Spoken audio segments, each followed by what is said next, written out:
We are now live. Lovely. Good evening, good people. I haven't seen you for some time now, and I'm glad to be with you again. And today we are discussing a very interesting topic. We are discussing one of the characters in the Bible, Lot. Sometimes you'd hear the Bible talking about him as a good person. Sometimes when we're at church, they talk about how he was humble. But the questions, is it really so? When we look at Lot's story, who is this person? Where does he come from? What is his journey up to the cave, where I think that's where it culminates, in the cave? That's what we'll be discussing today. So without delay, I think I'll open the platform to all of us here so that we can start the discussion, starting with that overview of who's Lot. We know he's related to Abraham. How is he related to Abraham? Let us start there.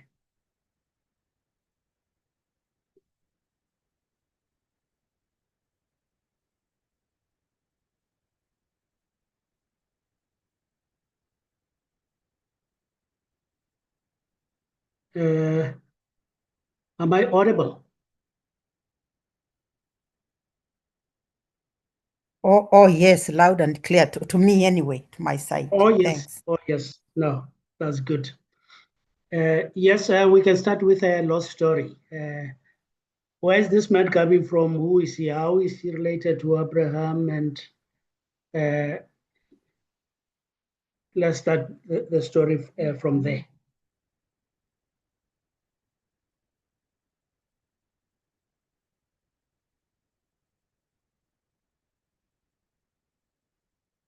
Oh, Muriki. I never saw the hand there. How long has it been up? Just for a short while. Oh, okay. Yeah. Maybe you can tell us about Lot. I'm blank about this Lot character. This Lot, maybe you can enlighten us more about this. I'm blank right now. Okay. Yeah, a lot is close to Abraham. He came with Abraham. What is this place that Abraham came from? In my language, we call it Uri. I don't remember in English. I learned Christianity in Sesotho. Who is it Pastor Stano? SAS-K.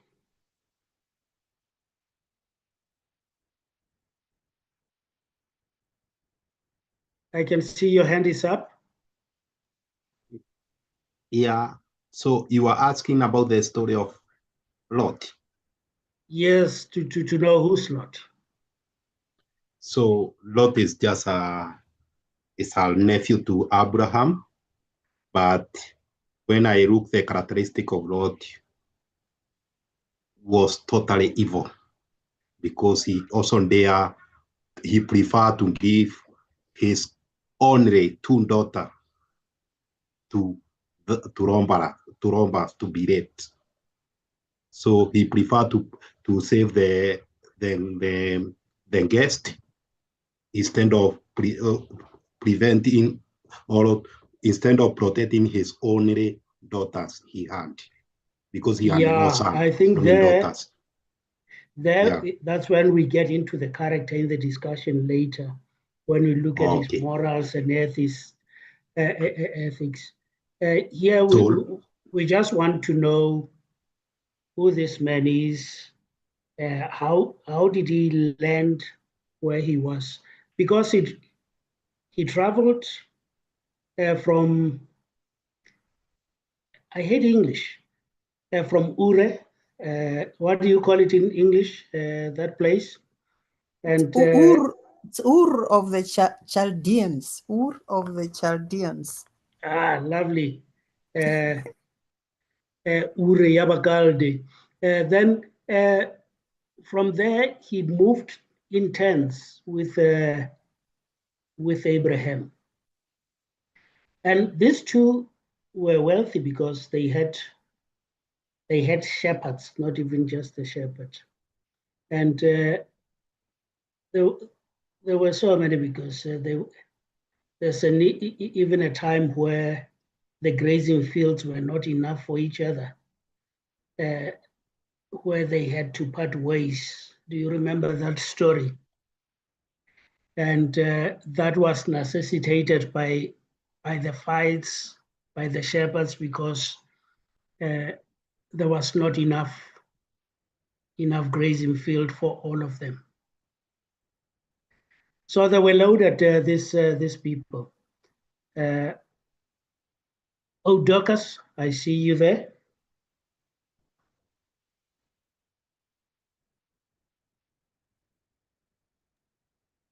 Okay. I have to admit that I am a little rusty on the actual narrative. I'm depending on my, what was it called? Sunday school knowledge. Because in Sunday school is where we have to hear. Wait, just when you say that, maybe this is a good time to admit that during Sunday school, you used to go outside and play while other children were busy studying.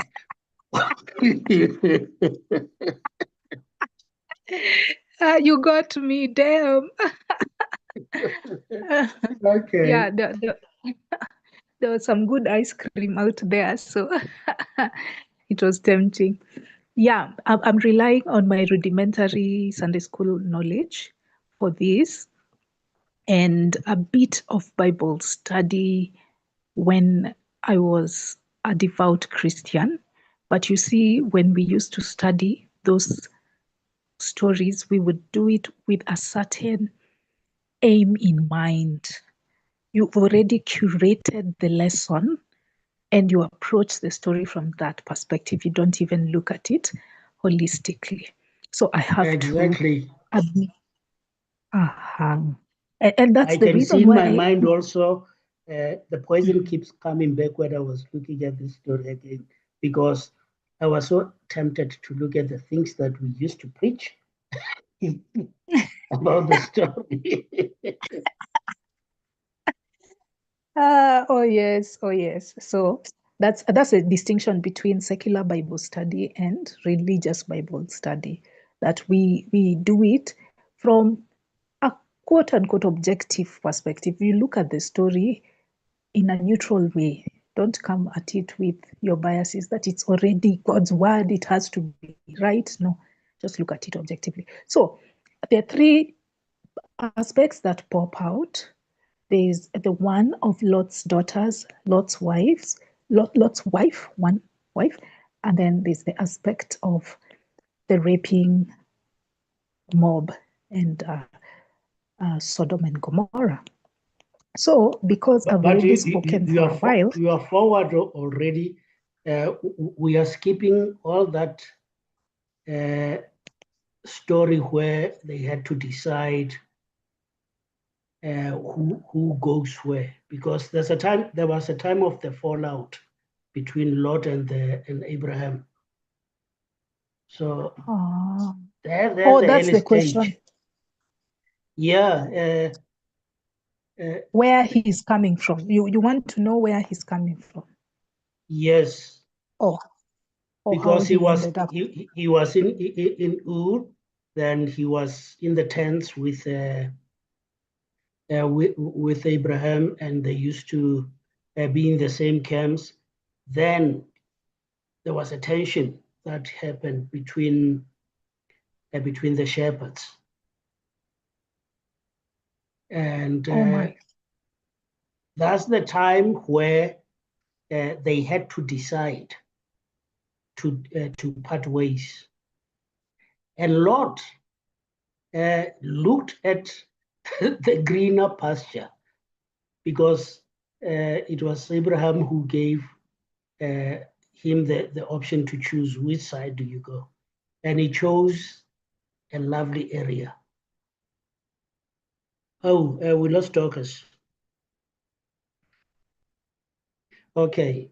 Yeah, and on choosing a good place, he chose a good place for the animals, not knowing that the story there, it has people that are going to bring him in trouble with his God Yahweh. So let us go to David because Dorcas is gone now. Okay, yes, thanks, Mbolelang. Yeah, I think Doctor skipped some Sunday school classes, but I brushed a little bit with AI today. So to go back to where they began, Lot was a nephew of Abraham through the brother of Abraham called Haran, somebody like that. So he was a nephew. And so when the father of Lot died, Abraham took him under his wing. Of course, that's what we do, all of us. And they became absolutely wealthy, like fantastically wealthy with their herds, as you've just said. So that the herders, of course, it became a little bit of a problem. You can understand that with animals when they become too many.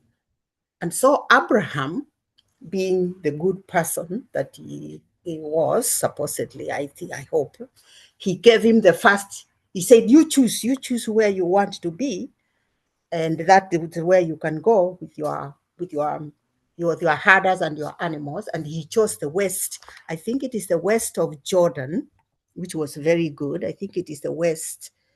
He chose, the well-watered Jordan plain. Chose the Jordan plain. And then Abraham settled in another place, not where Lot had chosen. And that is how the separation of Abraham and Lot happened, and it was not very friendly. Apparently, from what it appears, it was not very friendly. So it is here where he settled. That is now where our other story starts. Okay. Oh yes. Yes. So that some of us is from AI. Thank you. Oh yes, it's source of information, and I think the Bible study, the purpose is that when we have these discussions with Christians, then we should have a discussion from a point of knowledge rather than just talking about what we don't like and about evidence only. We should be able to relate with them. So, Ndeve, I'm going back to the pulpit again. When I was there, that part that you have just opened, then I would throw something like, you might see a place being attractive and you want to go there because you'll be prosperous, but you haven't checked what it is going to do to your spirituality. And that time you discourage people trying to move to better pastures, improving careers, to go to places that will pay them more, using such stories. It was just a memory joke towards the past. Then let me see. Now we are where Lot chooses the place, and he found the place to be Sodom and Gomorrah. What do they call it? Sodom and Gomorrah. And he settled there. What are the stories about Lot's life in that city, Sodom and Gomorrah? Would like to pick it up from there.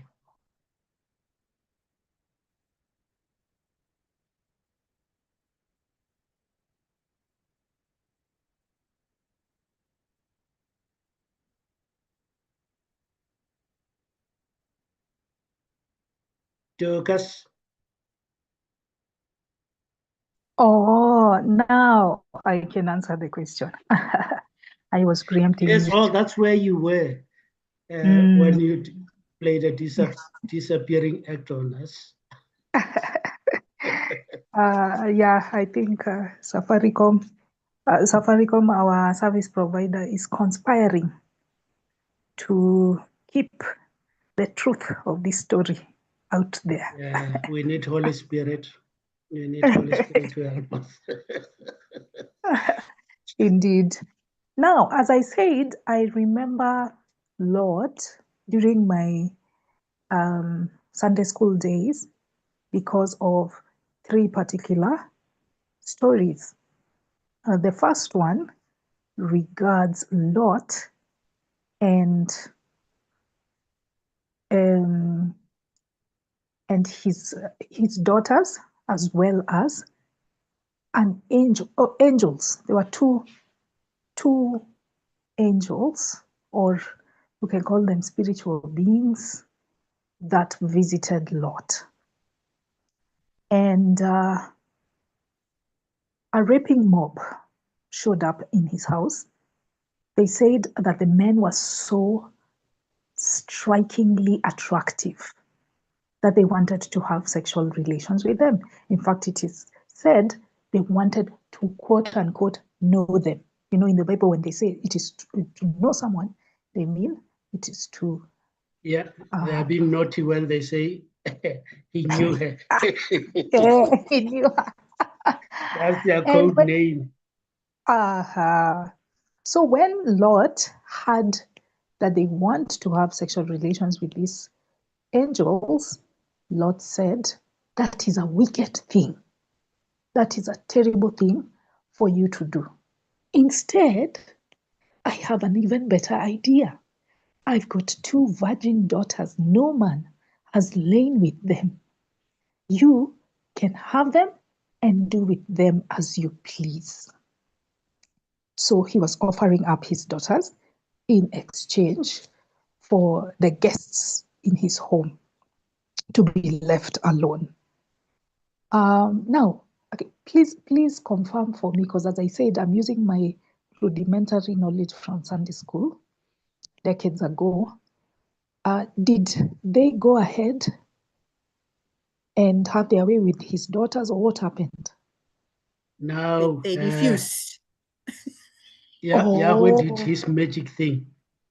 As they were pushing the door, he did the magic. You know, he was full of magic, Yahweh. And these people were confused at the door.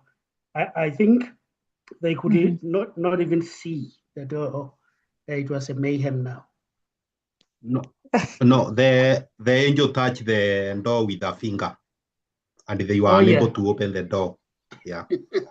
Yeah. Oh, wow. Superpowers. They were super strong with just a finger. Yeah. And so the daughters were spared. The daughters remained virgins. So that is story number one. Let me just mention story number two, then somebody else can talk about story number three. Story number two still pertains to the daughters. At some point, there's no man left in the land because God apparently spared only Lot and his family after destroying Sodom and Gomorrah. They ran away to a cave. So these girls, they're now adults. They have no man around, and they realize that they need to pass on their genes, or they need to continue their lineage. So they get the idea of making their father drunk. Then once they make Lot drunk, they have sexual relations with him. And he's able, in that drunken stupor, I don't know, you guys, let's be real here, how the sexual prowess of drunk men is. According to my experience and what I've also heard from my friends, it is not the best. you're not at your most virile when you're drunk as a man. Now imagine making 2 women pregnant. And Lot didn't even identify that these are his daughters. So Note it Yeah, was because it it happened was different different nights. day. Yeah. oh, he Yeah, had okay. yeah, Oh, they so And were they also made it one. maybe he need only a little spam. Yeah, and even when we are drunk, I think we don't even give a problem. We part with our juices quicker when we are drunk, maybe. Okay, I'll give you that. Fair enough. There's no So control. they just come out. So they came out, the juices, and he impregnated his daughters. One of the children, or one of the kids that was begotten from that incestuous relationship was called Ammon, and that became the tribe of the Ammonites. And then the other child was called Moab, and that led to the tribe of the Moabites. The Moabites and the Ammonites were strong rivals of the Israelites, and this is their quote unquote origin story. They are products of incest. So, yeah, that's what I recollect from my little Sunday school knowledge on Lot. Yeah. And imagine then, if they're like that, that means they're the same as Israelites, because you cannot look at somebody, let's say, because they are speaking Zulu, and I think that they're different from Soto, because all of us come from the same ancestors. Even our language, you can tell that it's just variations there and there. Yeah. Bible stories, you can tell that these are just stories.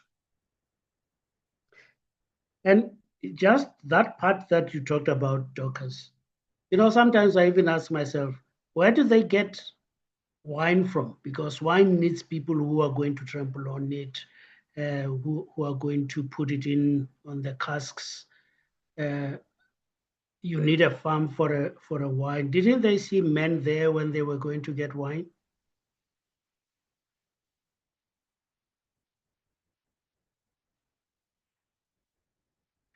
Oh, No, sorry. I can answer that. Maybe they imported from other neighboring people, and according to Okay. that scripture, they wanted to retain the seed of their father, so they could not go outside. I don't know why they could not trust themselves. They can, or maybe it's because the seed is being entitled with their man, but not a women. So if they could go to other men, those seed will be entitled to those men instead of their father. Okay. Yeah.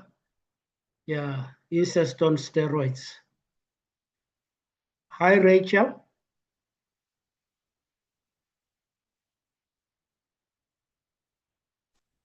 Hi everyone. Yes, let's hear from you. How are you?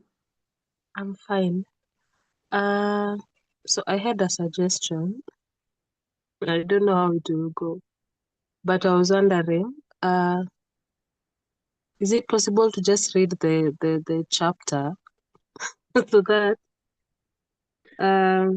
Many chapters.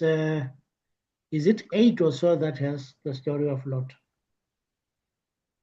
no, the one we're talking about, I think it's one chapter. The one for the The Lot, incest one. yeah. Or are they many chapters? Are we going through many chapters? I think Yeah, the story is too long to read. From chapter 11 to chapter 19. Oh. Yeah. Okay. Yeah. And But can I say there's a part that we skipped. Sorry? I'm just saying that, Rachel, we are not disputing anything that is in the Bible. We are just saying it is there, we accept. We are not disputing it. We are just looking at it with the new eyes. Yeah, just the way it is in the Bible. Yes. Before Yahweh sends those You see, men. it's not Sorry? about disputing. My idea was so that people can have an idea of what we're talking about, because like Morioki has said there, he has no idea of what is being discussed, and Dorcas also says she has scanty memories of what she studied in Sunday school.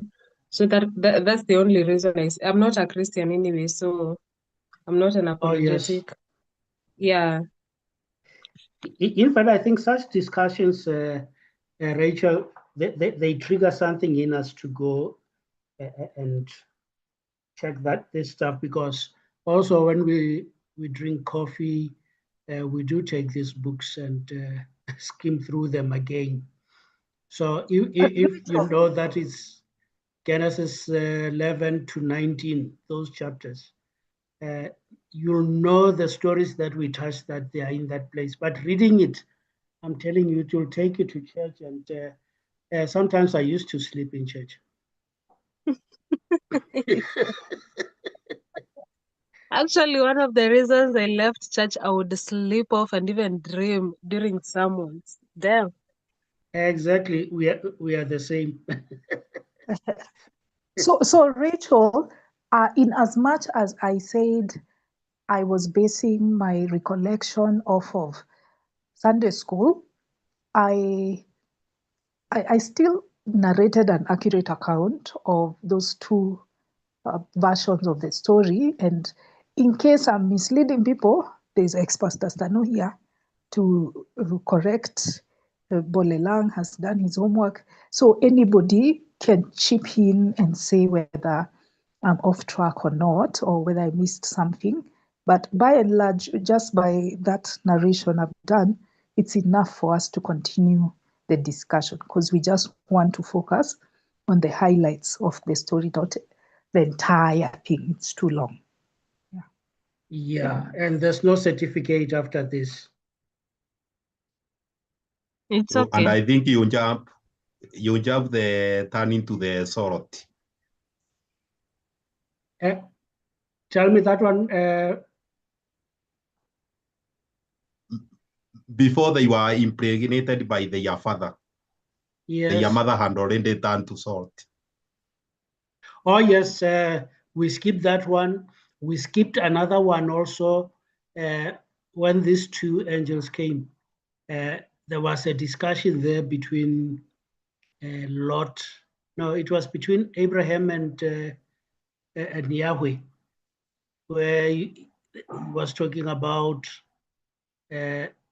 his not being happy about the city being destroyed, and God pretending that he's a nice person says, yeah, go and if you can find out. What was the first number, by the way?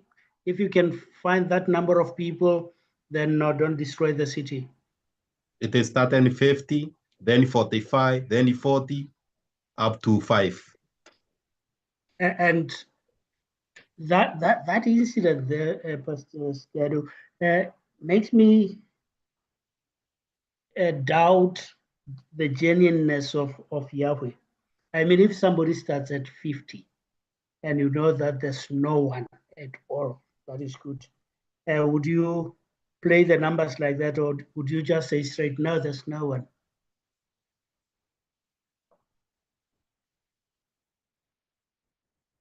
To me, it's like they wanted the story to be long, busy going down in numbers, just to play with time, so that somebody preaching there, the pulpit should have a longer version, or a parent telling to children, then they can have a long story to narrate.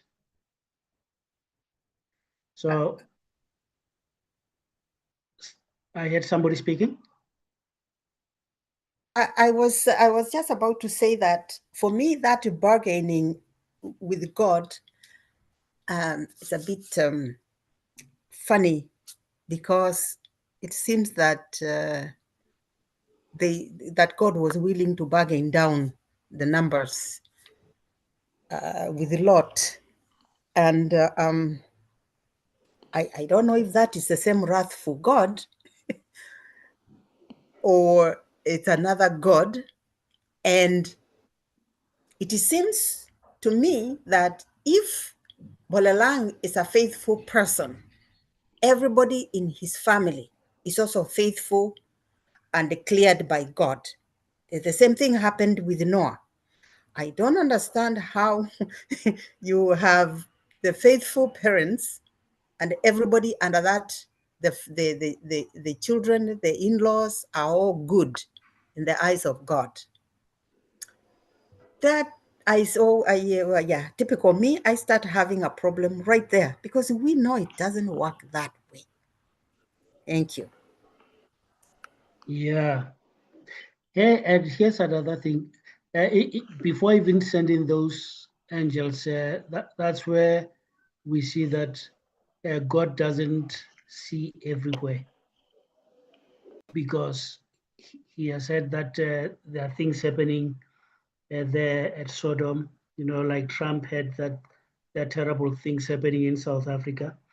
And then he sends the angels to go and check.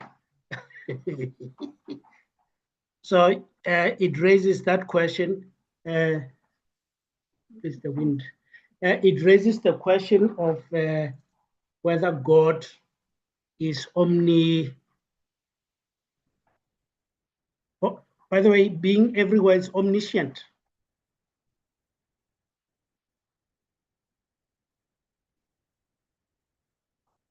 That is under question there.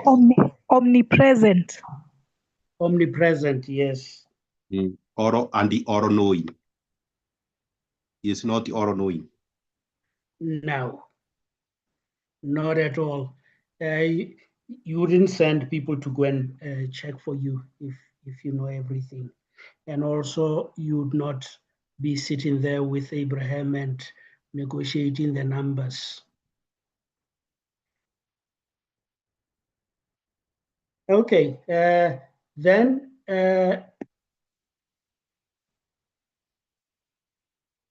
that commotion happens at the house and they can't get into the house.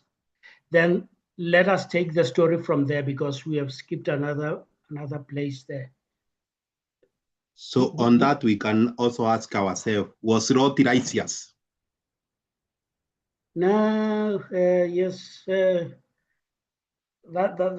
one already we have seen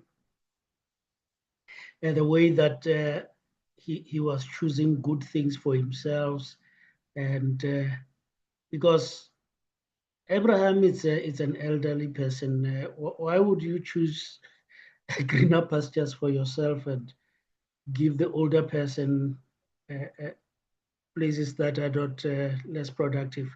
You've got more energy. You can do work yourself more than the older person. I don't know. His character was tested there at the beginning. That's one thing that I saw, that he's not righteous. But the Bible talks about him as being righteous.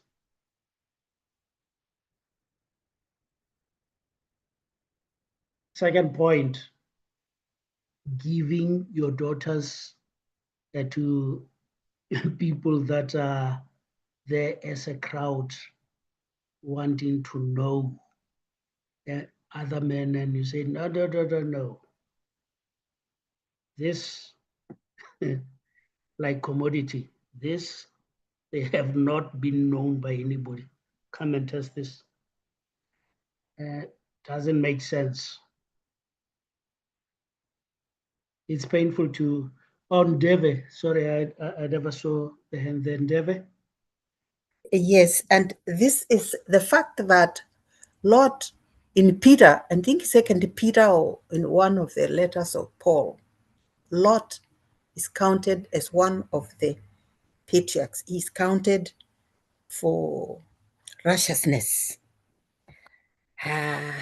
This is where I know somebody last week put it that you could be here saying you are born again, but your paper has been picked long. You are, there was never a tick even before you were born. There was never a tick for you going to heaven, because you can see how Lot is counted for righteousness, but we can see that Lot is just as one of us, is just probably even worse than one of us. I would never give my kid. I would say, yeah, okay, you take me or whatever.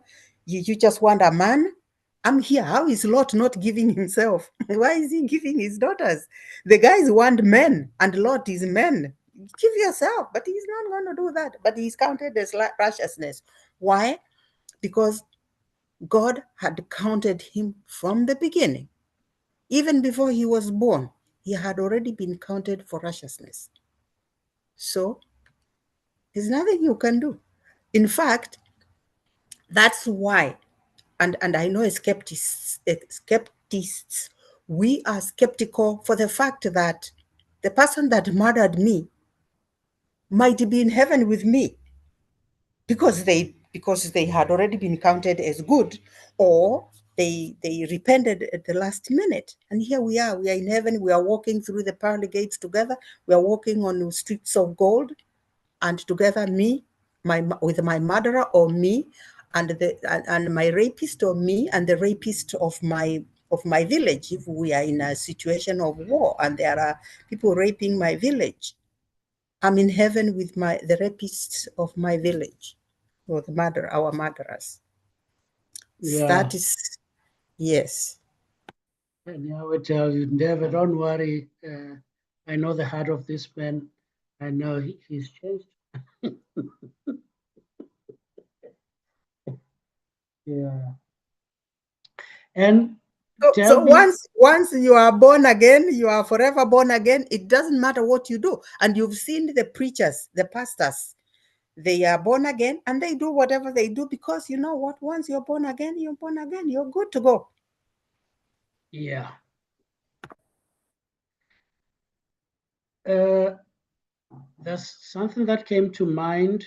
Oh, yes. When you're asking about the man, that why doesn't he come himself as a man, and why does he send the daughters?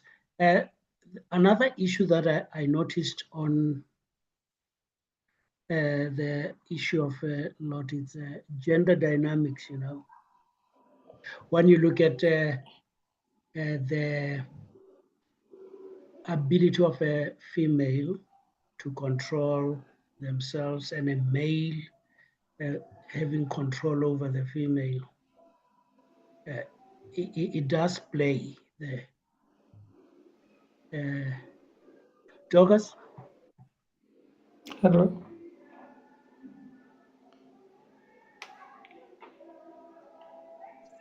Oh, Hello, I'm sorry. Bulelan.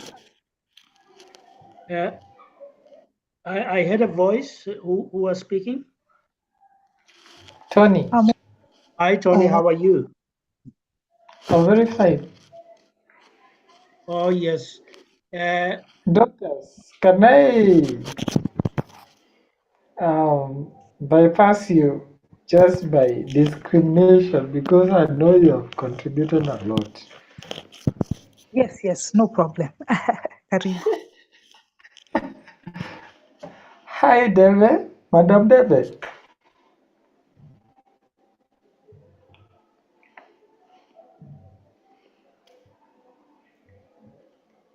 Madam David. Hi, Tony. How are you? Yes. How are you? I'm well, thank you. You? I'm very fine. Either way, I really like your compliment. That's why I was making sure I initiate you in this comment. Like, there's something that you have brought up, and I was so curious, and I was very much on it. Like, how would I be enjoying heavenly realms with someone who killed my mom, or with someone who raped me? or something like that. You see, with someone who killed me, with someone who raped me, or maybe killed my parents. Like, because you just repented, we're gonna enjoy in heaven. How can that be realistic? You see, that's the reason I was so attracted to your comment, actually. Thank you.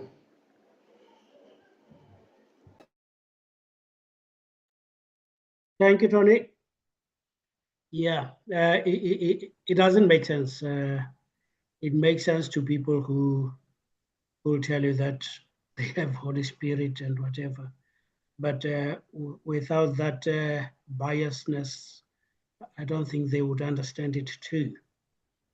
On that note, Polerang, what about those who claim you will not remember those bad things? You will only remember the good things. Your memory will be changed. So I don't want to go to heaven if it's like that. I love all my life, because who should decide what should be erased from my mind?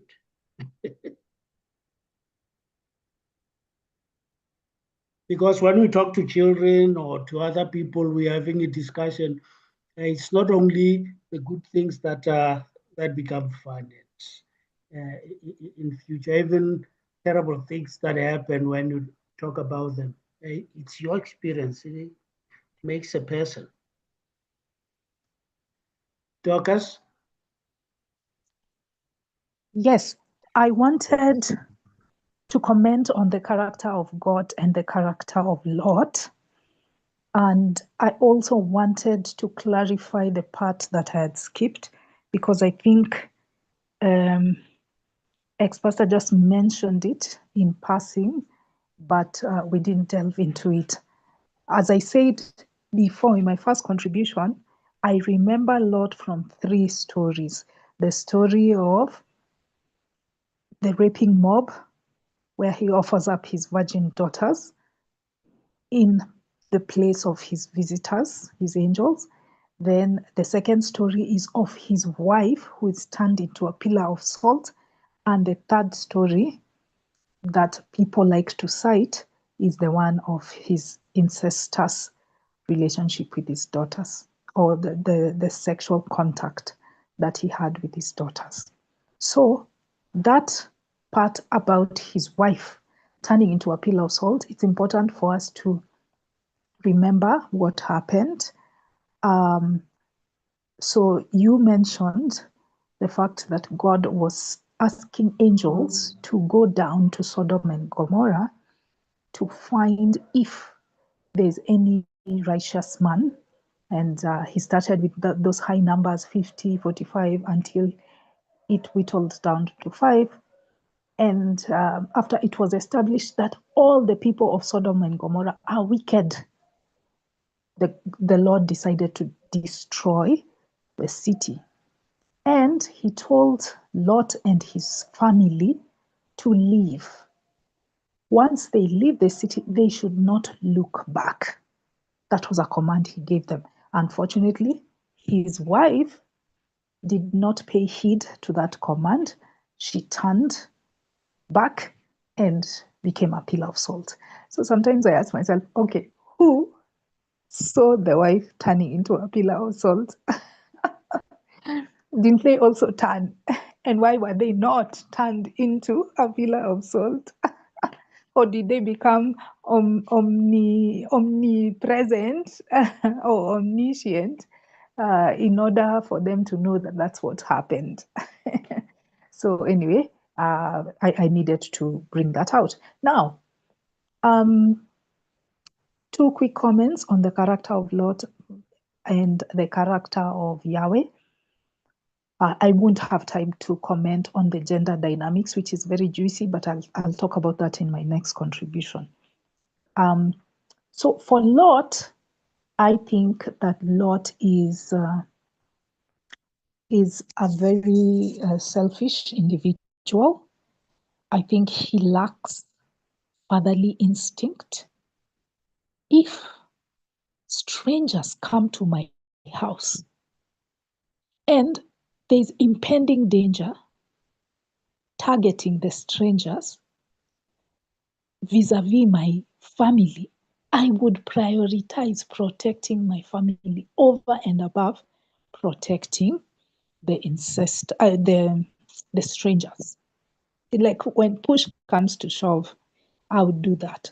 But this wasn't even the ultimatum or the puzzle that he was dealing with. His daughters were not involved in that little scuffle between the raping mob and Lot or the angels. They were just interested in raping the male angels. They were not interested in the daughters. So he threw them under the bus when it wasn't even necessary. So he's not a good father. He's not someone we can look up to as a role model, whether that was back in the day or even at this moment. That's what I would say about Lot. Another thing, so it contradicts what God found, because God was looking for a righteous man in Sodom and Gomorrah, and he only found Lot and his family. So God was wrong in that regard because of this behavior that Lot exhibited towards his daughters, treating them like objects.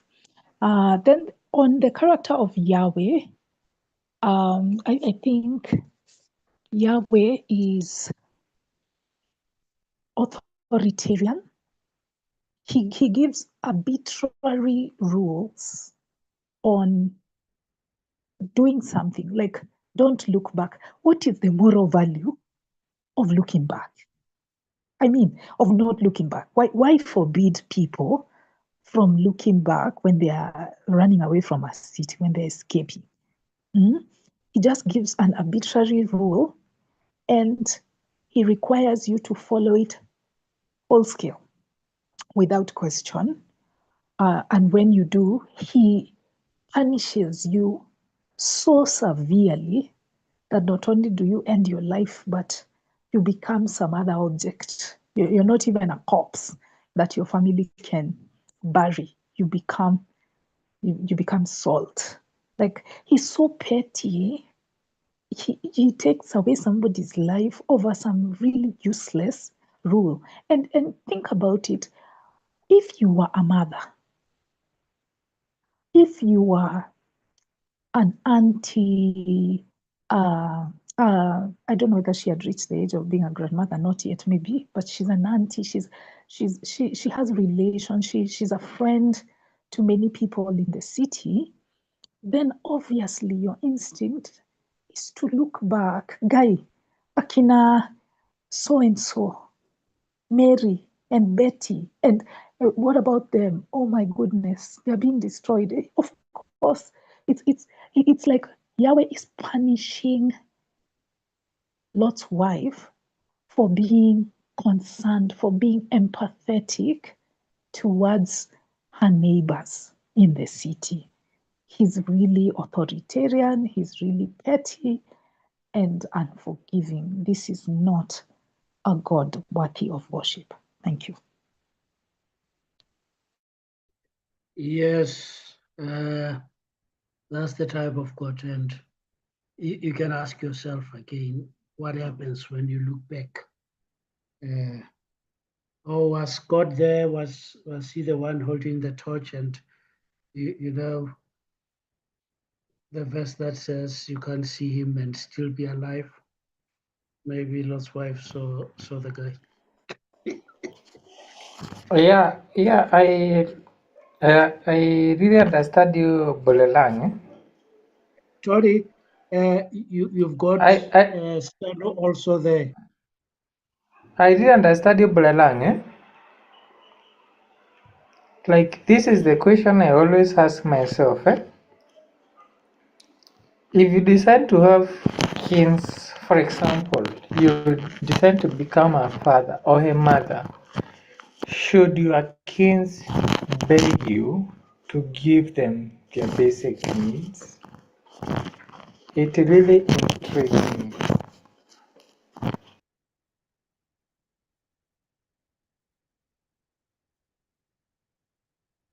Oh, we lost you, Tony. Lost me? Oh, yes, you are back. Oh, I was Yeah, saying, Stan you can hear already. me now? Yes, I can hear you, but there's a part where your voice disappeared. But I was also, saying this, yeah? Stano For example, also, also, I say Stano also had indicated that he would like to speak. mm-hmm. Yeah, there's a button Okay, there at okay. the bottom of a hand, and it puts people in a particular sequence depending who raised the hand before. Sure, sure. Lovely. Stano.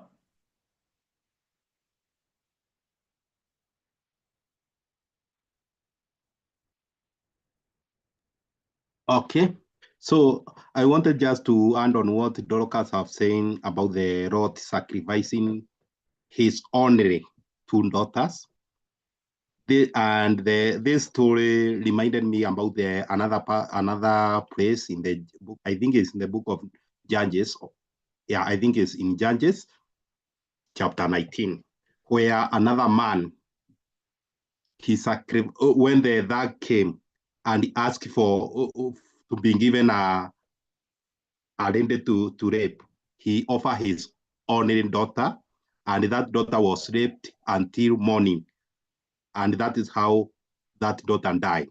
So then that father decided to cut his daughter into 12 pieces, and that is where another drama from God begin, because that was the tribe of Benjamin, and the other 11 tribes decided now to kill everyone in that tribe of Benjamin because the thugs were in that tribe, were from that tribe.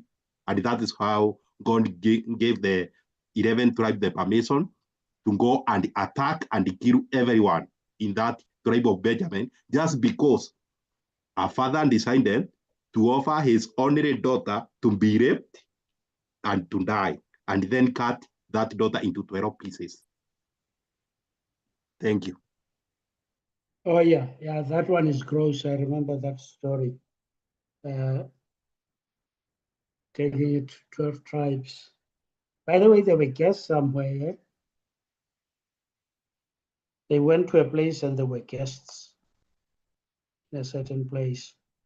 Oh, yeah, and it takes us to this issue of the agency of women. There's no agency in most stories. People decide for women what should happen to them. And we don't see women doing that for men in this book. So the Bible itself is a misogynistic book. I think your hand, because you have spoken, then we go to Tony now.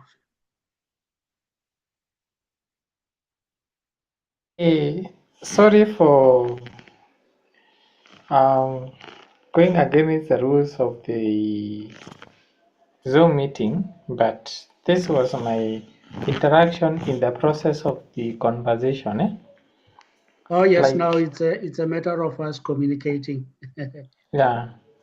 But at some point, I really, like, it was a process of interaction in that process. Like, I really wondered, like, if you belong you're a father to a daughter, Yes, let true. me call her a name like Mary according to a country. Then should Mary beg me for you to give Mary what she deserves as fundamental rights? That's what makes me think big about it. Like, why should I worship? Like, the way when you follow the issue of Lord, and also when you follow the issue of faith, it contradicts the fundamental rights. Yeah. That's what my comment. Oh, yeah. And some of the questions that come up shows us that the book was written by people. Some of the stories are badly written, and we cannot rely on them as inspired. Mireke?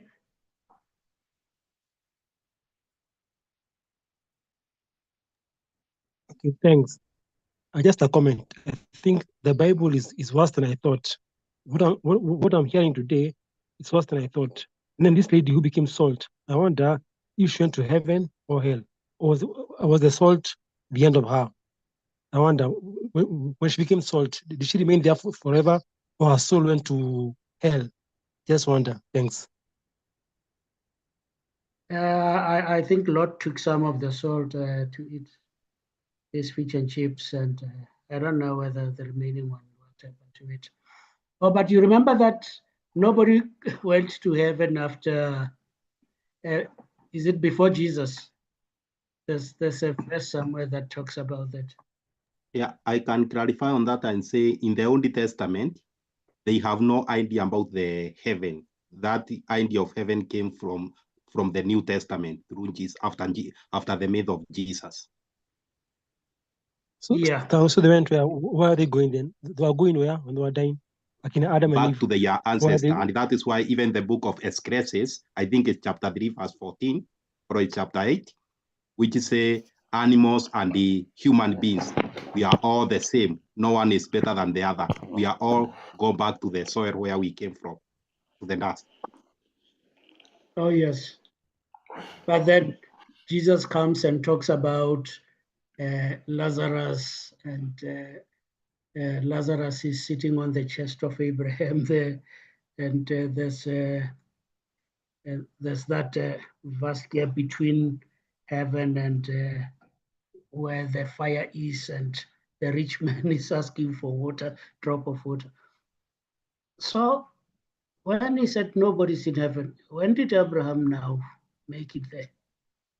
But that's a story for another day. Dorcas, let's hear from you.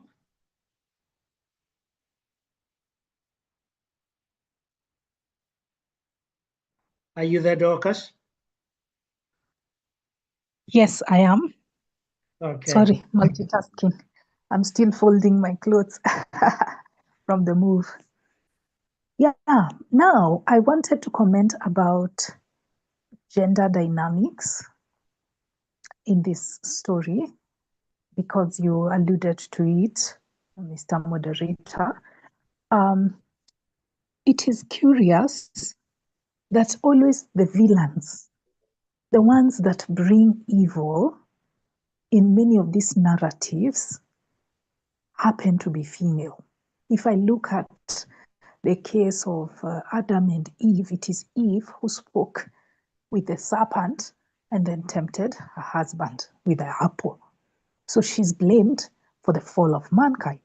Likewise, in this particular story, it is the two daughters that conspired to make their father drunk and quote unquote rape. You know, when you can't give consent, that is rape. Yeah. So to quote unquote rape your father, it is curious that it is the women who plotted this.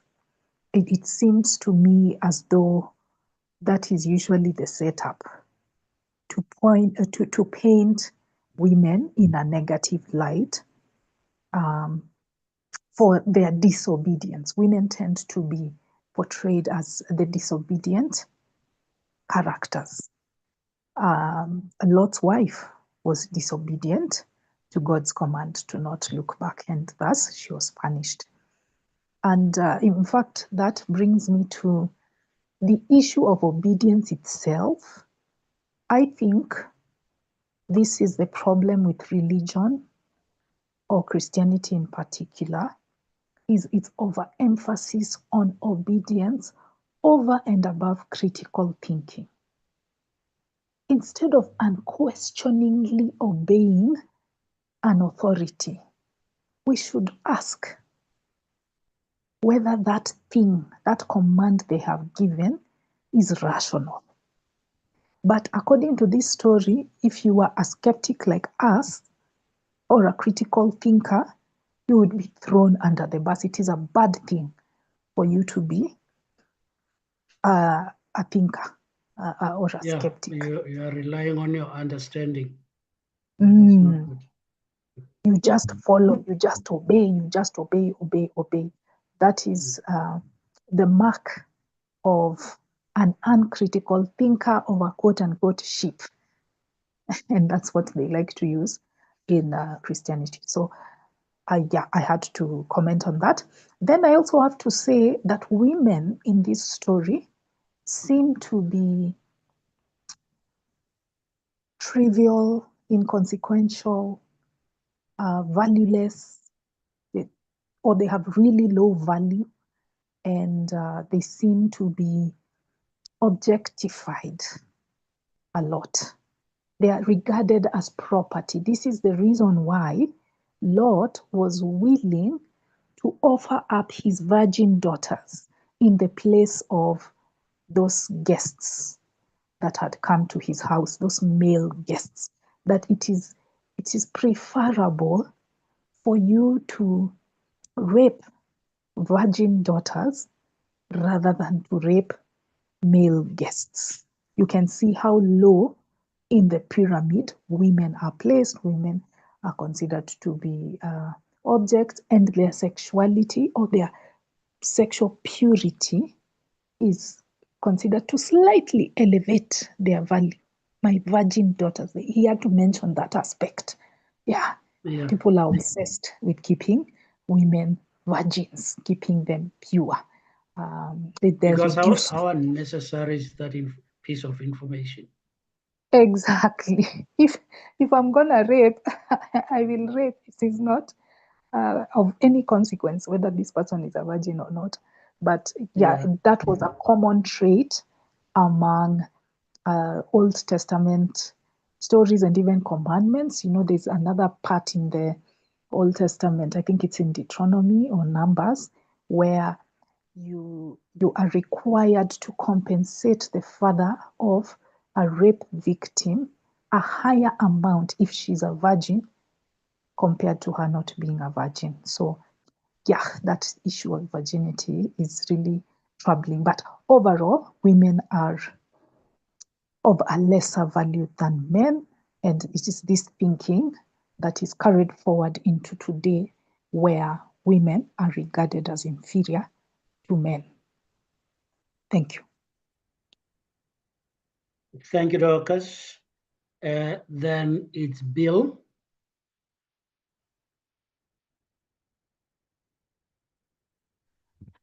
Hello. So I would just like to give like a possible counter argument for the point that Dorcas had raised about how the people knew that that Lot's wife had turned to salt. I think she could have she could have been done in front. So like the ones when you're going water, they just saw that she had turned to salt. I'm done.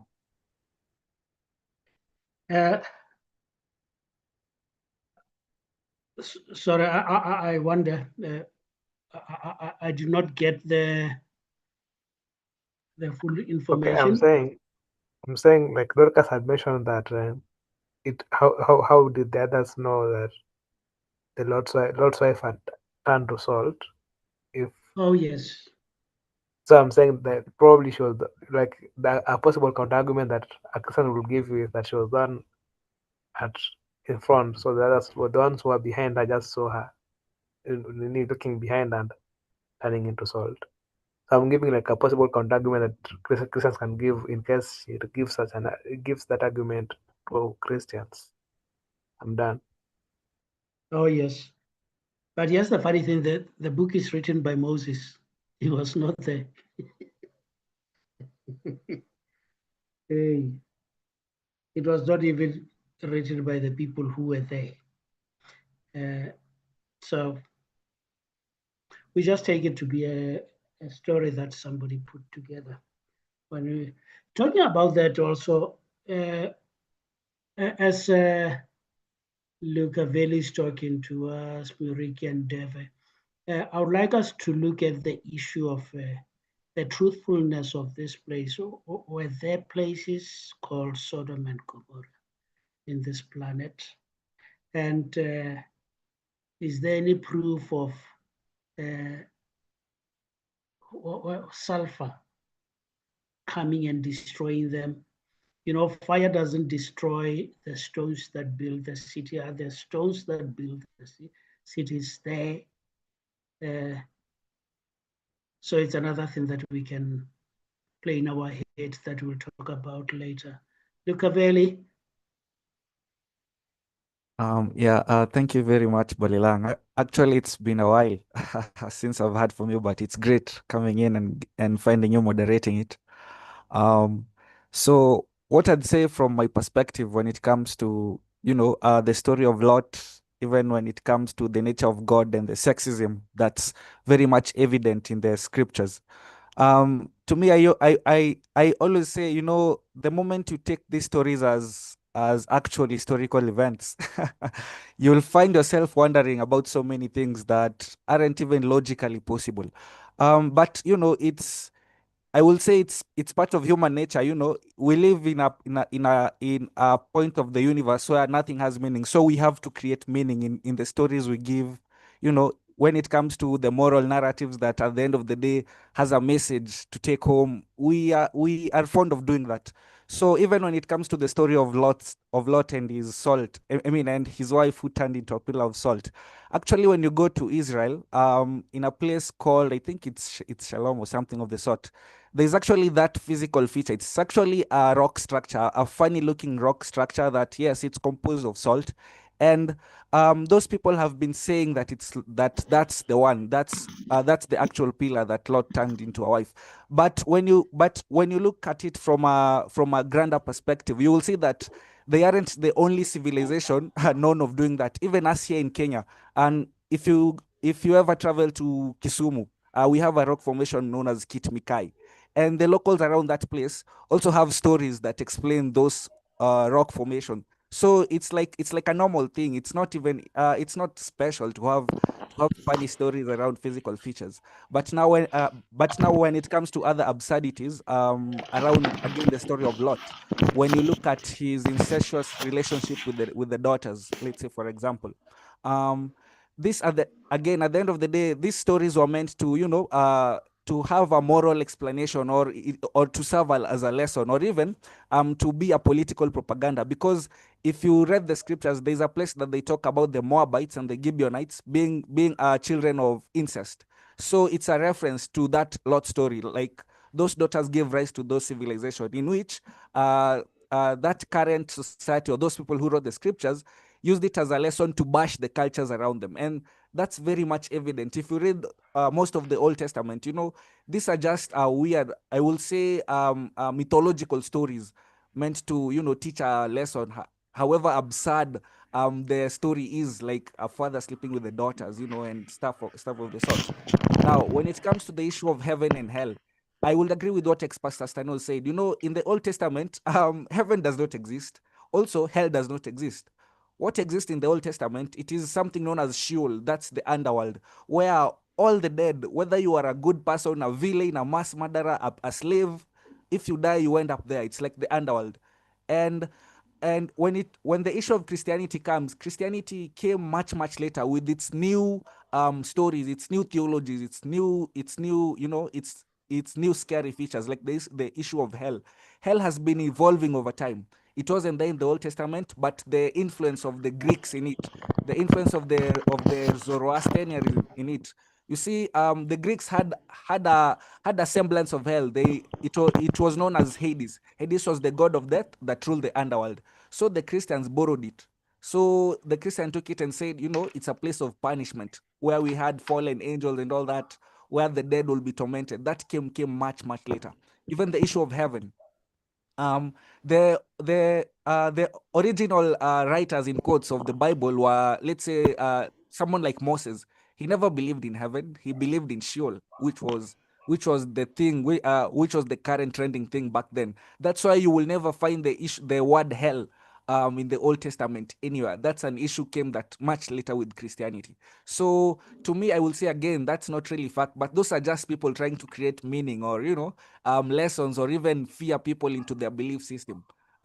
Now, when it comes again to the issue of God, the nature of God himself, whether it's Yahweh or the New Testament God or the Christian God, these are names of people who have been changing over time. The Old Testament the God in the Old Testament is very, very much different from the God in the New Testament. You will even say that those might be even two different individuals.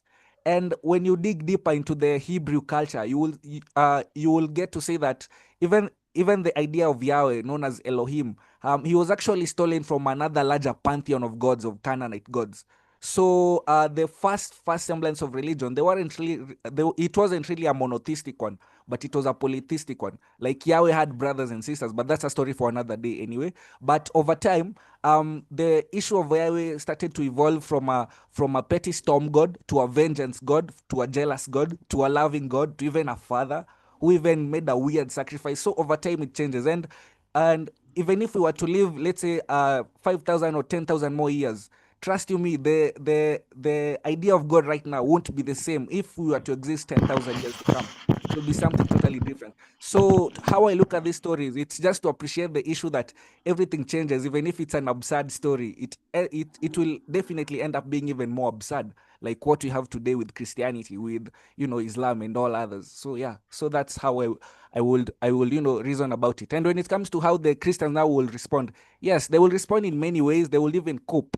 Like I usually say, for you to be a staunch Christian and have the idea of heaven and hell in your mind, you literally have to be a sociopath, because it's not really normal to assume that it's a lovely thing to be in heaven with the good doers. At the back of your mind, you're like, people are suffering beneath us, and you have to live with that idea for all eternity. It doesn't even make sense. If it's quite possible for a spirit to go mad, you will definitely go mad trying to think about it. So you actually have to do some mental gymnastics to become some sort of a sociopath, to be okay with people suffering for eternity beneath you downstairs while you're up there getting the good life. It doesn't make any sense whatsoever. But you see, you have to suspend your critical thinking skills to buy that idea, and it's so unnatural. That's how I would say. Yeah, thank you very much. Thank you, Chavaleri. And yeah, you are talking about Yahweh and how it has been going through changes. Yeah, I think the next phase is Jesus taking over and kicking Yahweh out of the picture, because we can see it slowly happening now, where people don't even talk about this Yahweh any longer. They removed his name. Yeah, things keep on changing about these gods. It depends on the people living at that particular time. Then we go to Muriuki.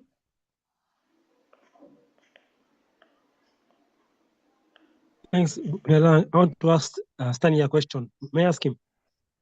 Stanley, may I ask him a question? Yes. Yeah, Stanley, I thought I thought in the Old Testament, God gave a man domain over all creatures. So you're saying we're all the same. I thought God gave a man domain over all creatures. Am I mistaken that we were above other creatures? Am I?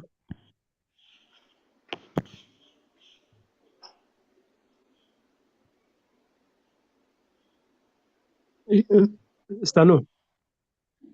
Yeah, I'm saying the man was given dominion over the animals, and he was given the permission to name them. But that is just the way we have seen that is just a story.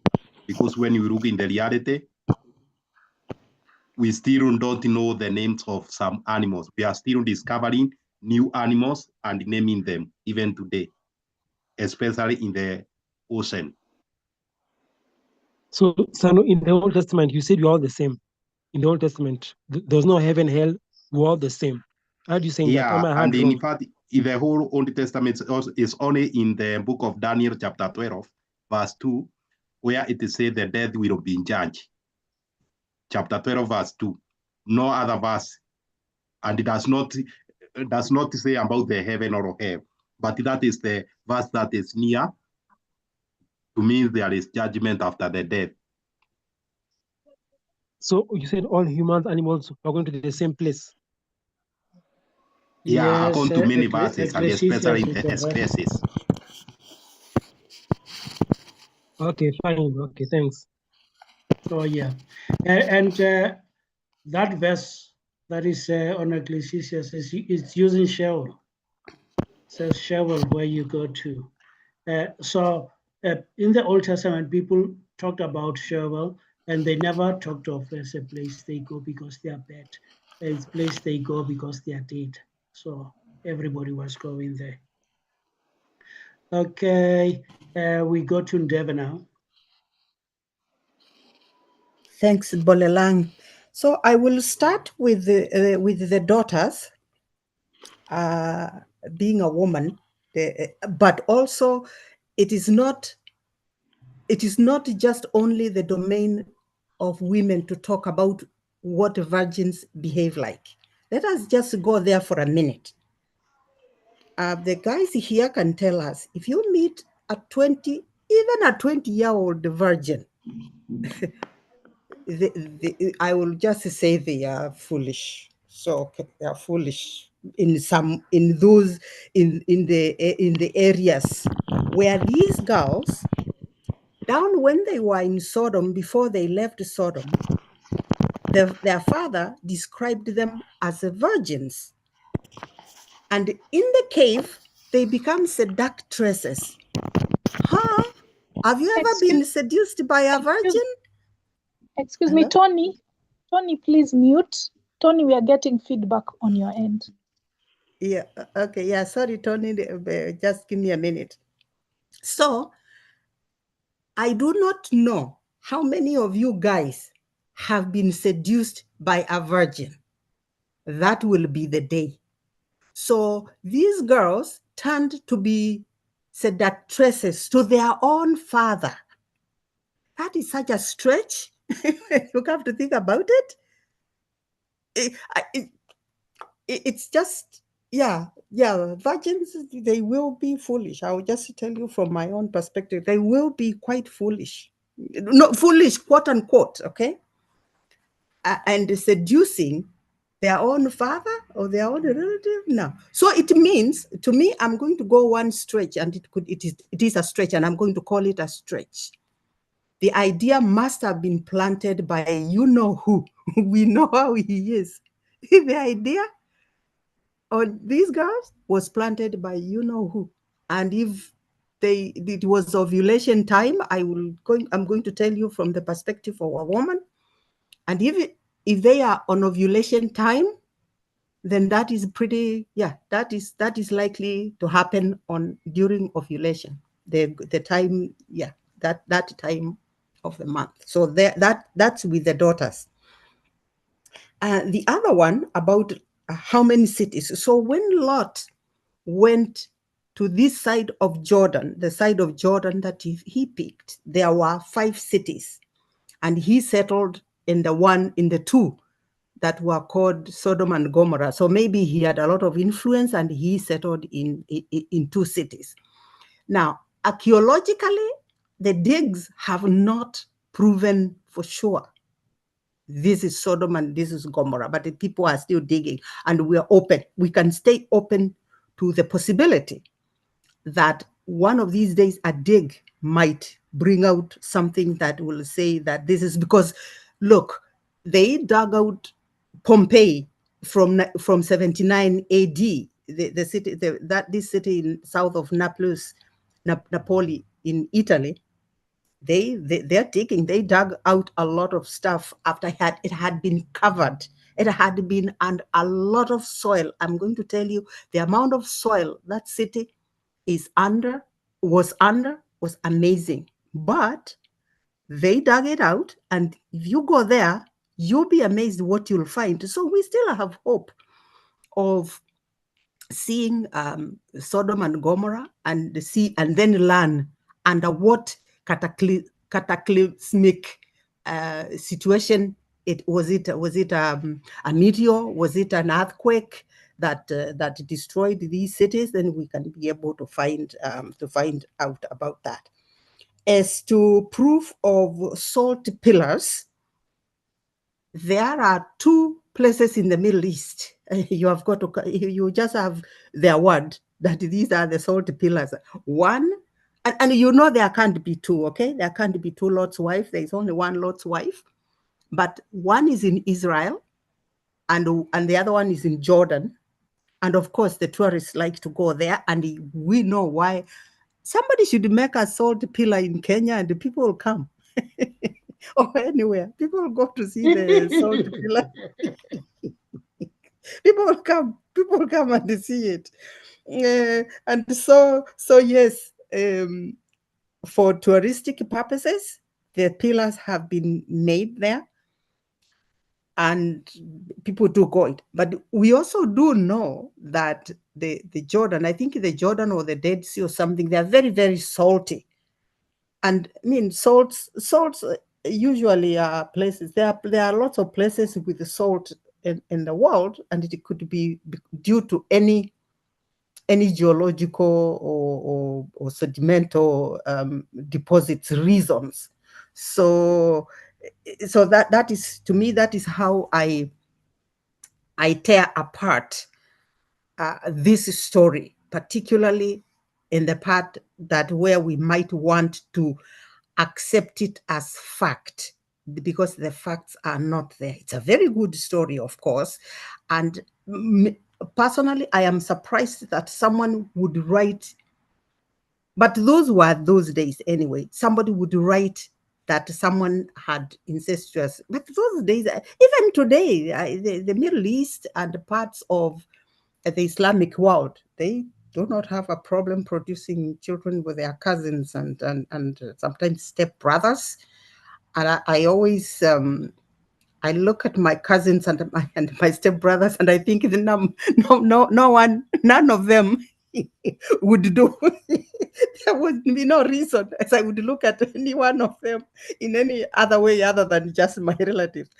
But I'm not Islamic, and I'm not from the Middle East, and we do not, in my place, we do not practice that. But for those people who practice that, they have gotten up and they will fight even the science.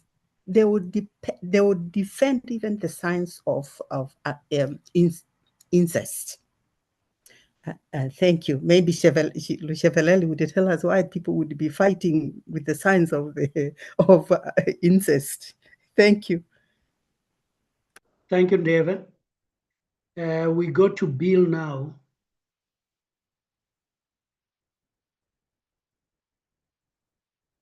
Okay, hello. So I think you had asked that you had asked us if we think the stories are true and if there is any evidence of those stories.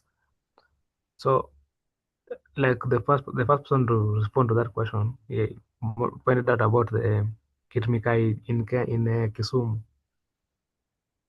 So I think most of these stories, they are made as a way of answering a question about a phenomenon that is inexplicable to them. So for instance, something like the rainbow. So the people who grow up and they keep seeing this rainbow, they realize that it always comes up after it has rained, and so they make up this story to explain why the rainbow usually comes after it has rained. Then they create the Noah story. So then they go to a new land, up a new environment, and they find there are signs of a city that appears like it was ruined by sulfur. And then they get the story of Sodom and Gomorrah. The reason I'm saying this is because, again, there's a similar story to that of Lot in Luoland. Okay, I'm Luo, so there's this story about something called Simi Nyaima, and it's quite similar to Lot's story in that it's about a woman who was visited by some stranger, this strange woman that visited a village, and then she finds she's chased away by most of the villagers except one, and she asks this one villager to go to a hill, and then the entire village is covered by water, and that watermass is still there up to today, and it's called Simbinyaima. Now the thing is, probably these people moved to this place and found this lake there, and then they created that story to explain why that lake existed there in the first place. And I think that I see a lot of parallels between how that story is and how the Lord story is. Now the thing, as for like, if we go around looking for proof of a town that looks like it was destroyed by sulfur, I think probably they can find some places that look like that. But that, I don't think that's proof of the Noah story. I think that's proof of people creating a story to explain the phenomenon. That's like using using ruins with sulfur in it as proof of the Lord stories. It's like using the rainbow as proof of the Noah story, or using the ruins of is it Babylon, the place where they tried the Babel, yeah, to as a proof of the Tower of Babel. So yeah, the structures might exist, but I feel like using that as proof of some supernatural event is a stretch. Like right now, we know how languages are formed. We know that, like, we have seen languages being created during our lifetime.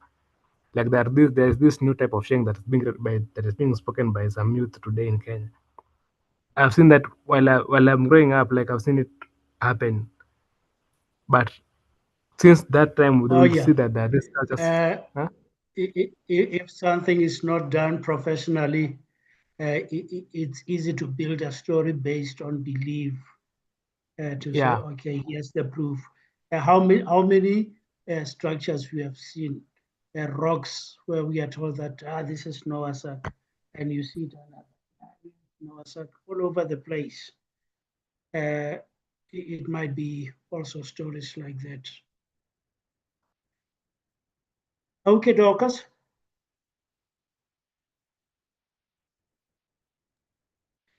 Okay, very interesting points that everybody has put across.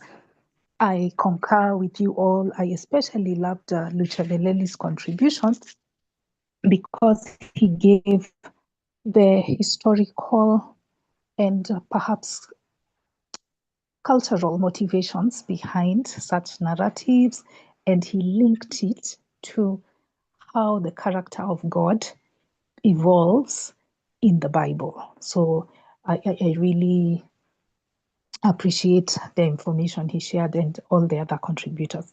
Now, I wanted to make 2 points on this story. One relating to the truthfulness of the story, which is the question that you just asked. Another one relates to the role of this story in the culture of the Israelites. And then a third one is a question that I want to pose to the members. So let me begin with the question the moderator asked us. Do we think that this story is true? At least some of the places mentioned or some of the things highlighted in the story, do we think they are true? I believe not, because of the fantastical elements of the story. In this story, God communicates directly with people. He's able to send emissaries in the form of angels to come and check on our righteousness. But that does not happen today. God also performed an extraordinary miracle, which is raining sulfur on a city after warning people about it. You know, sulfur might fall, but if there was no warning from a religious character, then it's not evidence of his sovereignty. But in this case, he warned them, and then he punished them with sulfur. And also, he turns a human being into a pillar of salt. That is extraordinary. I remember reading that story when I was a girl, and they had drawn, we used to have the Good News Bible, which had picture illustrations of the characters. And I remember the story of Lot's wife having a pillar of salt, and then behind the city is burning, there's sulfur falling from the sky. It's so dramatic, it's so fantastical. Hey! Game of Thrones kind of thing. But then now you ask yourself, why is it this does not happen today? When we have video cameras, when we have live stream on TikTok, on Facebook, why is it that only those fantastical, extraordinary things happened at a time when there was no way to record it and have video evidence of the same? In fact, that question was pivotal in my deconstruction journey. Once I started questioning God's existence, I asked myself, these fantastical things, at being stuck in the belly of a fish for 3 days, a snake talking, someone turning into a pillar of salt.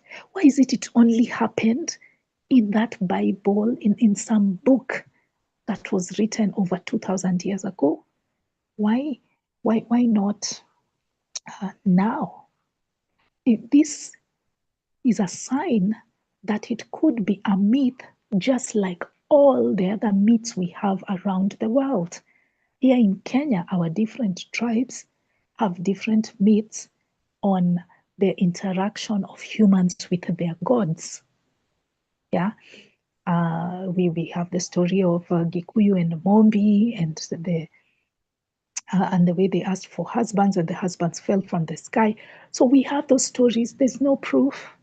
They don't happen right now, but our ancestors purport that they happened a long time ago, where we can't verify it. Extraordinary claims require extraordinary evidence. So for me, that aspect of the fantastical elements, the sci-fi aspect of it, is what shows me that this is something made up. Now, the second point I wanted to make concerns the function of this narrative. I think, as I said earlier, I think it is a way of the Israelites justifying their hatred towards an enemy tribe or enemy tribes, because they were two, the Moabites and the Ammonites. So they can point a finger at them and say, ha, ha, ha, ha, you people, you are a product of incest. So no wonder we should go to war with you, or no wonder we should never marry your kind, or we should never interact with you. You are our enemies because you people are wicked. You came from an incestuous relationship. That is, I think, one of the functions of this narrative. The other one is on homophobia. Human beings like to create rules around sex, and some of them become obsolete over time. One such rule is homosexuality. Okay, it's not completely off, because going by our discussions last week on our WhatsApp group, we have many homophobic people in our midst. Being an atheist is not synonymous to you being open-minded about sexual relations. So I remember a lot of people were quoting Pastor Martin Sempa from Uganda. He's known, he's a radical anti-homosexual. So in African cultures, many people have not gotten with the program, and they still think homosexuality is immoral or evil. But in the West, they have realized these are consenting adults who are not harming anyone. So there's nothing wrong with it. But many individuals who are against homosexuality use the story of Lot to justify it, that raping mob was coming for a fellow man. I remember even a boda driver here telling me how he carried two lesbians. They were calling each other sweetheart and touching each other, etc. He refused to take them to their destination and used the story of Lot. You are Sodom and Gomorrah. You get out, you evil creatures. So that's another function of this story. And once we realize that it's just a myth, then we need not bind ourselves to that moral prerogative that we should condemn homosexuality. We should just assess homosexuality on the basis of its merits objectively. Last question to the members. So we are here, we are a group of atheists. Of course, we look at the negative components. But when you start arguing with apologists, they will have rebuttals. One of the rebuttals I hear is that Lot was not really a bad guy. Lot was clever. Imagine, this was a very reputable Christian apologist on YouTube who gave this spin narrative. He said, Lot offered up his virgin daughters to the raping mob because he knew that they are homosexuals, so there is no problem in offering his daughters. They won't find his daughters attractive. So we should not use that element to say that Lot was not moral. You remember God was looking for a righteous person in Sodom and Gomorrah, and he didn't find any except Lot and his family. He saved only Lot and his family. So according to God, Lot was righteous. But according to us, objectively speaking, Lot is not righteous. Luchaveleli said it's sociopathic to offer up your daughters to a raping mob. So what would you respond to that rebuttal when they tell you he offered them as a coy, as a decoy, as a distraction, because he knew the raping mob will not be interested in women. They wanted the male guests. Thank you. Thank you, Dorcas. Knowing the Bible, it would state why he did that and he did not. So I wonder.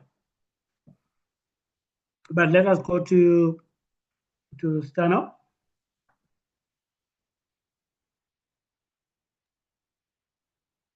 So I can start with what Dorcas say about the Lot. Was a wise man to offer his daughter. That is not a wise, because if he's a rapist, even to kill is very possible. So to offer a daughter, if they could spare those daughter and they refuse to rape them, they could harm them. So that is not a wise decision. So that is how I can respond to Christian apologetic. So I wanted just to comment by saying about the sign when we are asking about the evidence, for example, for Lot's wife turning to salt. Today we have around 3 empty tombs of Jesus. So it's upon when you are arguing with a Christian, we will tell you those two are a fake. The original one is the one that I prefer. Another Christian we don't give a different evidence and different grave. So this means that it's the people who are trying to cook for evidence in a place where they thought that event took place. Even about the Kikoyo, they were having some weird evidence to claim that about the god of Gikoyo. Those things we don't never lack. So I don't have much to say. I wasn't to just to comment about that. The other one I have just forgot.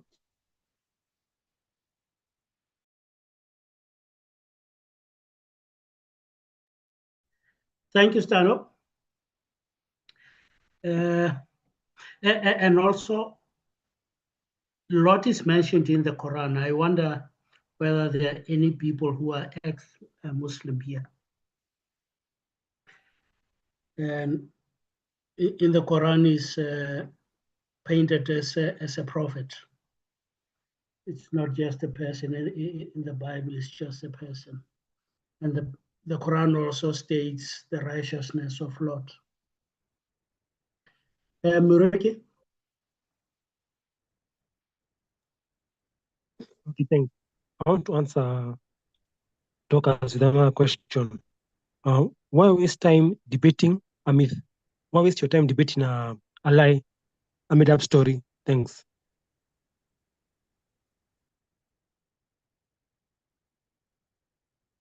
Can I But answer Muraki, it? didn't your granny tell you some mythological stories that were entertaining and that had lessons, and you learn about certain cultures from these stories? I mean, mythological stories have a lesson. They just need people that are clever enough to know that this is a mythological story. Let me see why it was designed. Most Christians don't think that deep.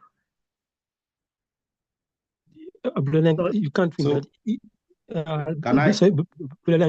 If you debate them, you can't win. Because if you make it like it's a true story, you're debating, you can't win, you lose.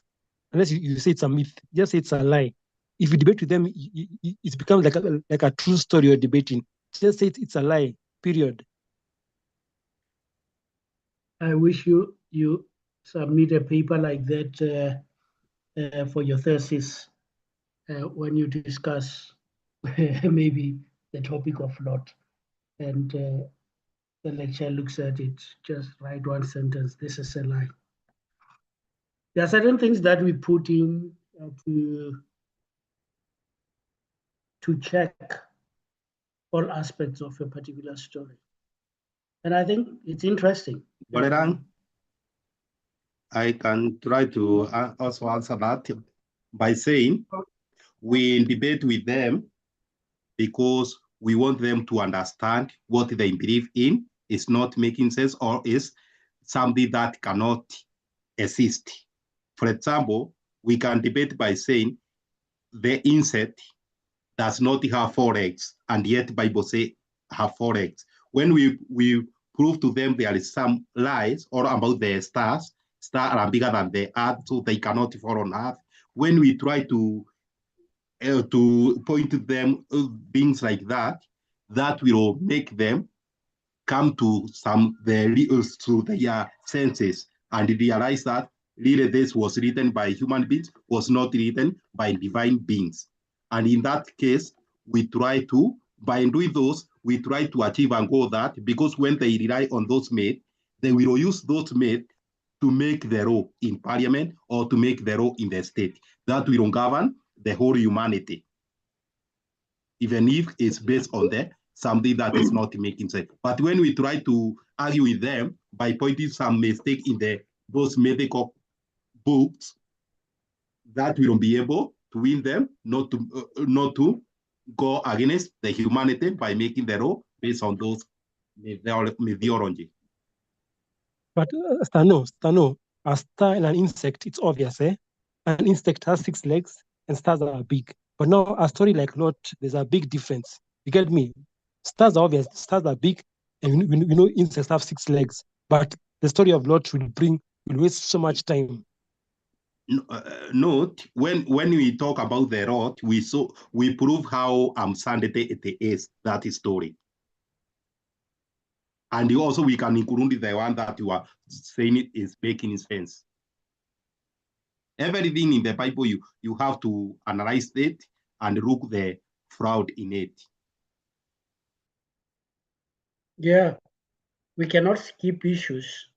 And I think among us as a group here, we have seen issues that we never knew about this story. And if we never had a session like this about it, we would not know that this story has holes. And talking to people and pointing out at such things also, bit by bit, maybe that person, Miroku, will be stubborn, but you have left something with him. Another person comes and it builds on what you left.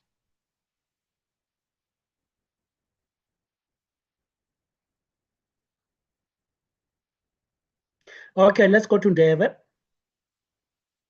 Thanks, Bolelang.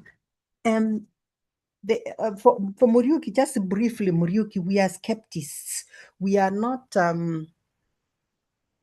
we are skeptics. We are not saying we deny everything. What is there is there. We are going to say we are skeptical about the facts of this story because of A, B, C, D. And by our debating an issue, it's also beneficial to us because it is not just, it is also opening our eyes to things that actually I had read this story of Lot for a long time. And it is only today that it occurred to me that it is a very difficult it should have occurred to me a long time ago, that it is very hard for virgins to seduce. That it never occurred to me for a long time. It should have occurred to me, but it didn't. And it's only because we talked about it today that it occurred to me. Now, imagine if I were debating someone else, an apologist, maybe very, very many more things would occur to me that had not occurred to me before, because they would be coming at me not as skeptics, but as apologists with the sharper points than skeptics and atheists David, have. David, So that's it's a you. good. David, that's you. And them, David, that's you. What about them? You okay? What about them? What about the Christian? What about them? What about them? Are they getting? Yeah, are you asking if they are getting any point? Yes, yes. Will they get point, or they'll fight you even more? They'll get more. They'll resist even more. You'll be okay. They'll resist Yes, even more. yes, Yeah, they will but how probably many dig of in. us were? Because we have been resisting, but there comes a time where we have built enough objections from different people and everything just opens. So you cannot just look at one encounter and you say, okay, because this person is rejecting, yeah, they've had nothing. They've had something. Yes, definitely they will have had something. Even myself, I will have had something, because that is what a good debate is all about. From a good debate, we should come out with something. We should learn something even from the other person. The idea is learning something from the other person. It's not just tearing them down. It is trying to see where they are coming from. And hopefully they will see where we are also coming from. And we do have very strong points, because these are mythical stories. There might have, actually, even from the story of Lot, there might have been something there in the beginning, but it has been so embellished and changed that it is now just a myth. And now we do not know what is true and what is a myth, but we can talk about it and say that we think that if there was something in this, it has been embellished too much, if ever there was something in it. That's what I would say.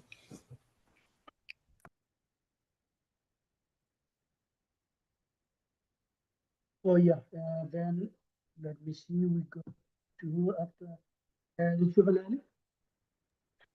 Yeah, thank you very much, Bolilang. And I've seen, I think everyone is reacting to Muriuki's take on whether it's useful or not. And I think that's also the reason why I raised my hand up. Yeah, when someone says it's a waste of time, yeah, it's a fair point, but it depends on how one is looking at it. Because if someone is not that inquisitive, if they don't have the perks of understanding their opponents, it wouldn't really be productive. And just as Ndeve has said, in a debate, it's all about sharing ideas. At the end of the day, in as much as it's winning or losing, but but all the teams go home having learned one thing from the other. So it's not, just as Ndeve said, it's not about conquering one side without even getting at us hear on what they have to say. That's not the right way to go. And also, speaking on the usefulness of it, yes, I think it's very important that we have to understand these irrational beliefs of the people around us, because we will also be living in a bubble if we don't want anything to do about their myths, their beliefs. We will be living in a bubble. So, and these are the people who work in our power systems, who work in our social systems, who make laws which serve them. So if you want to avoid such myths or how they think, I think you'll be putting yourself at a very dangerous place, and you won't really be seeing what's coming for you, what laws will be made. And that's how you end up with things like Sharia law, things that are punishing you whether you are a Muslim or not, but just because it's the law of the land. So you will imagine putting yourself in such a bubble.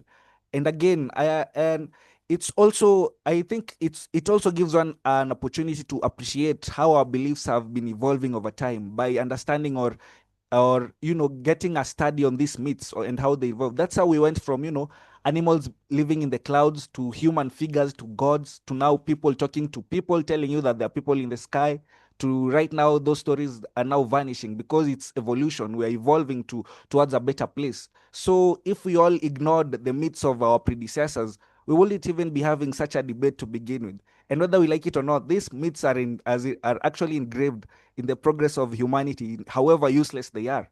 So I think it's not really a waste of time that we are talking about it. It's there. There's a lot to learn anyway. So that's how I'd say. Yeah, thank you. Thank I meant you. debating. Eugene. I meant with Christians. Eugene, with Christians, not us, with Christians. That's what I meant, with fellow Christians. Yeah. But Murioki, that Christian will still have their own beliefs, whether you want to kill them, whether you want to change their mind, because at the end of the day, you're not after changing their mind. They will still be adamant to their beliefs, and you have no right to force it out of them. So what you can do is just understand them, show them the facts, and then that's it. It's not your business whether they go home having bought your idea or not. That's not your business. That's not, you have no share in that. That's up to them. The same way you turn into an atheist without anyone forcing you to do so. These are things, these are personal choices they have to make. It's like we're entering a debate, and then at the end of the day, you're expecting me to go home having buying your idea for you to have converted me. It doesn't work that way.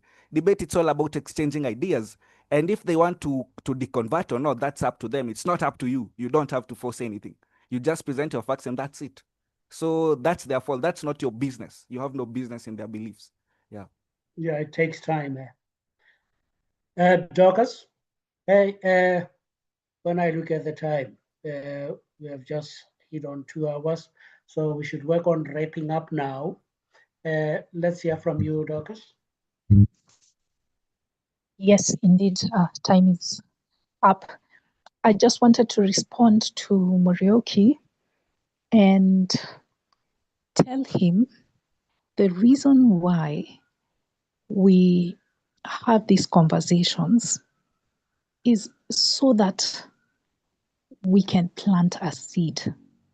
It is expecting too much for one debate or one conversation to change a person's mind. But it can plant a seed. And it also rationalizes our stance.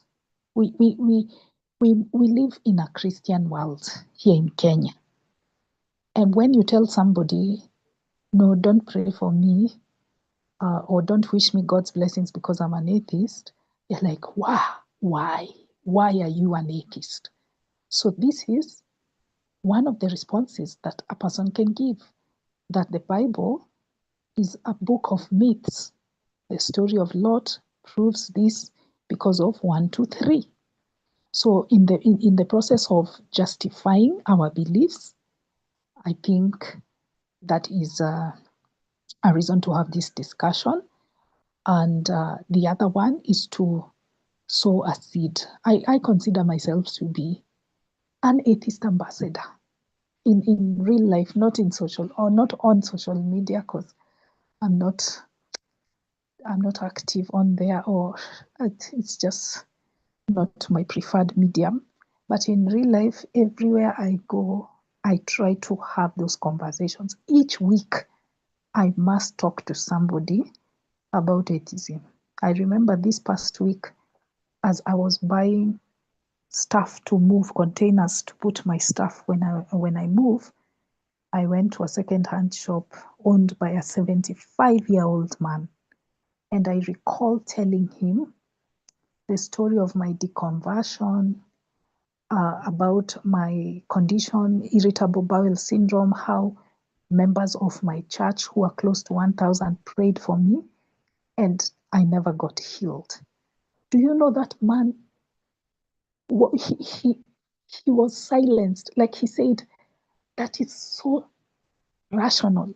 Like, oh my goodness, do you have somewhere where you've written down some of your ideas? I think you are thinking. My sister, my daughter, because he's 75, so I'll probably be his daughter or maybe even his granddaughter. You are thinking, huh? Do you have somewhere you've written down some of your material? Because I'm not on social media. I have an analog phone. I can't watch anything.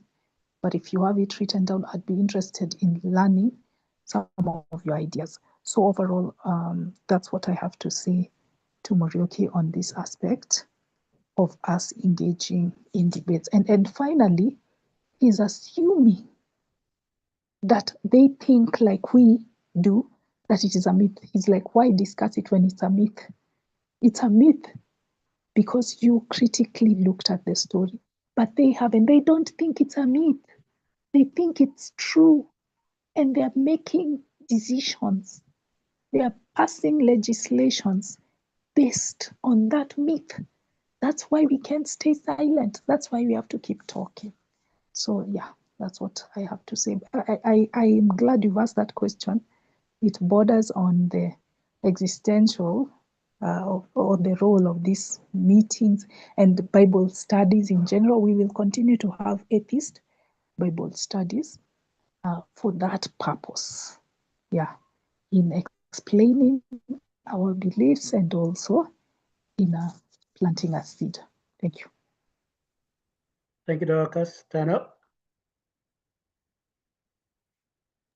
So I want also to add on that by saying, whenever I give the reason why I no longer believe in any religion or why I no longer believe whether there is God, many of the people approach me with the Bible or with, but the Jesus say in the scripture, or fool say, so there is no God. So when they come up, because I try to give some logic why I don't believe there is God, but they come up with the scripture. So, and because I am aware of the scripture, I normally point now the negative part in the scripture where they have never learned about the contradiction, about those rape, about the masturbation, about the abortion, God forcing people to abort, about slavery. So whenever I point to those things, which they are not aware of, some change their mind. And that is why I have some people who have changed their mind and left Christianity through my sharing with them about the scripture. So the other things, they never consider much about the logic, but whenever you point out to the scripture, they come to I thought the Bible is perfect. What is this nonsense? What about this? What about this? So whenever I point those things, it's like I plant the seed, because I have already given them some skeptic of what they believe in. Thank you. Thank you, everybody. And I must say I've benefited myself. There are points that I never thought of, that I've never seen about the story that today I've got. And at this point, we have reached 2 hours, and I would like to hand over to Doc. All right, thank you, Bolela, for that excellent moderation. It was an eye-opening discussion. As you said, it has shown you many angles which you had not encountered, and I believe that was the same for everybody. Thank you all that contributed, including ex-pastor Deve Lucheveleli, Bill Morioki, and I think Rachel asked a question at some point. Thank you so much. I have one final announcement. I should have made this at the beginning before we started the live stream, but we didn't have enough members. Tomorrow, we're having our monthly hangout. All roads lead to Two Rivers Mall on Limuru Road. Please keep time because we only have 3 hours, 3 p.m. to 6 p.m. Let's meet at the open green space. There's a place where they look like terraces.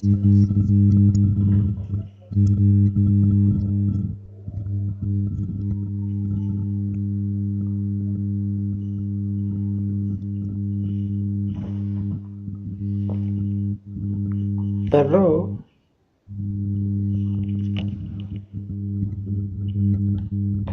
Hello, everyone. Awesome. You accident. Okay, I think he wasn't aware. So yes, remember to carry one large snack to share and your own drink. We look forward to communing together, especially with the new members from TikTok. They have side chatted me to confirm their attendance. So yeah, we look forward to that. We have a focus topic, which is how to get along with people you disagree with. Yes. And we will also do some short recordings for TikTok. One of our videos went viral on Kenyan TikTok. So we are hoping to recreate that magic again. We'll just do like three short clips, 3 1-minute clip each. For those who are comfortable appearing on camera, nobody is compelled to do so. So yeah, see you tomorrow at 3 p.m. to Rivers Mall. I wish you guys a good night. Take care. Good night, everybody. Hello, good night. Good night. Good night. But why should we close it?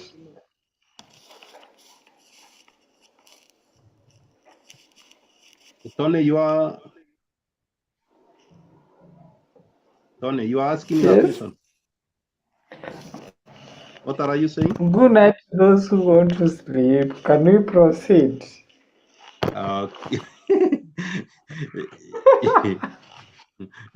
Yeah, maybe in the future we'll organize on that for those who are going to cash. Because when a topic is so